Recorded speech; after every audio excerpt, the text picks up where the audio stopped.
AI, आलस और 10 लाख कहानियां। आज हम एक ऐसी कहानी देखने जा रहे हैं जो शायद हम सब से कहीं ना कहीं जुड़ती है। ये कहानी है इस बात की कि कैसे आज के एआई के जमाने में एक बिल्कुल साधारण सा इंसान अपने सबसे बड़े दुश्मन मतलब अपने आलस को हराकर कुछ ऐसा कर जाता है जो सुनने में नामुमकिन लगे। तो ये कहानी है संतोष भौमिक की।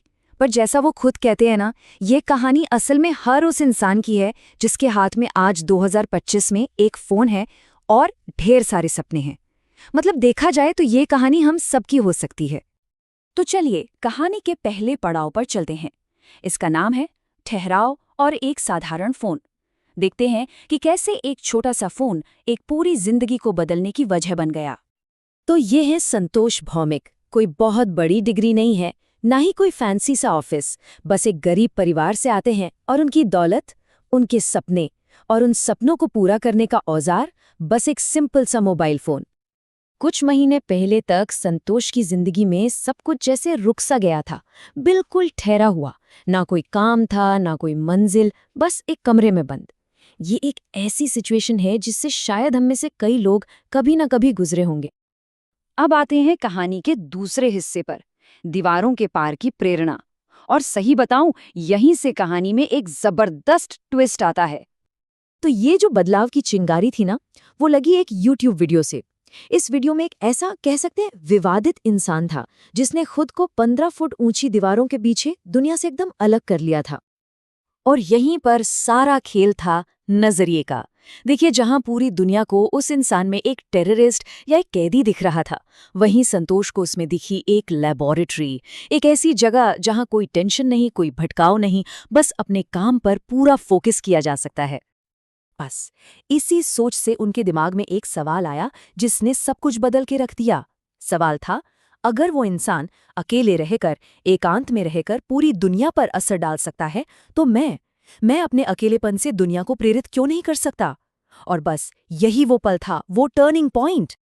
चलिए अब कहानी के तीसरे हिस्से की तरफ बढ़ते हैं। एआई, मीठा जहर या जादू। इस नए नजरिए के बाद ही संतोष को टेक्नोलॉजी का असली मतलब दो तरफा चेहरा दिखाई दिया। उन्हें समझ आया कि अरे, ये जो फोन उनके हाथ में है, ये तो किसी जादू की छड़ी से कम नहीं है। जेमिनी जैसे एआई से बातें करना, सिर्फ आवाज से फोटो एडिट कर लेना, वीडियो एडिटिंग और स्क्रिप्टिंग सब कुछ चुटकियों में हो रहा था। जानकारी तो बस 1 सेकंड में मिल जाती थी। लेकिन जैसा कि कहते हैं ना, हर चीज की एक कीमत होती है। और इस आसानी का साइड इफेक्ट क्या था? संतोष ने इसे नाम दिया आलस की बीमारी। भाई जाहिर सी बात है, जब टेक्नोलॉजी आपका हर काम इतना आसान बना देगी, तो फिर मेहनत करने का मोटिवेशन आएगा कहाँ से? और इस बदलाव का असर तो देखिए कितना साफ है। सोचिए, पहले के ऑफिस में जहां शायद 15,000 लोग लगते थे, आज एआई वाले ऑफिस में वही काम बस 15 लोग कर सकते हैं। मतलब इंसानों की डिमांड कम होती जा रही है।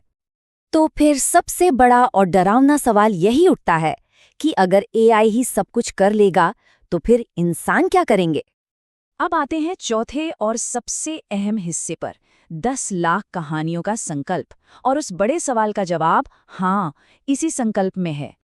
संतोष को ये बात समझ आ गई थी, एआई जो है वो बार बार होने वाले काम, मतलब रिपीट होने वाले काम तो कर सकता है, लेकिन वो कभी भी एक क्रिएटर की जगह नहीं ले सकता।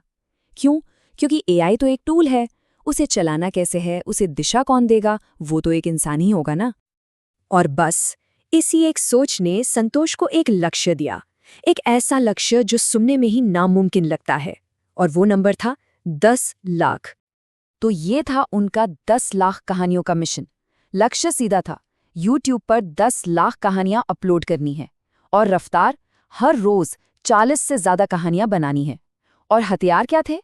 वही एक सिंपल सा फोन और एआई की पावर। देखो, ये कोई पहली बार नहीं था। 2019 से वो कोशिश कर रहे थे, बार बार हार रहे थे। कहते हैं 10-15 बार तो ईमेल आईडी ही बदल डाली थी। लेकिन 2025 में उन्होंने एक नया संकल्प लिया। इस बार ईमेल आईडी नहीं, बल्कि खुद को बदलने का। और अब आते हैं आखिरी हिस्से पर, रचनाकार का भविष्य। तो संतोष की इस कहानी से हमें क्या सीख मिलती है? इसका सार क्या है? ये कहानी सिर्फ एक कहानी नहीं है, ये एक तरह का मैनुअल है, एक गाइड है जो ये बताती है कि आलस के इस दौर में कैसे एक साधारण इंसान भी अपने फोकस, अपने टाइम और अपनी एनर्जी का सही इस्तेमाल करके खुद को पूरी तरह बदल सकता है और आसमान छू सकता है।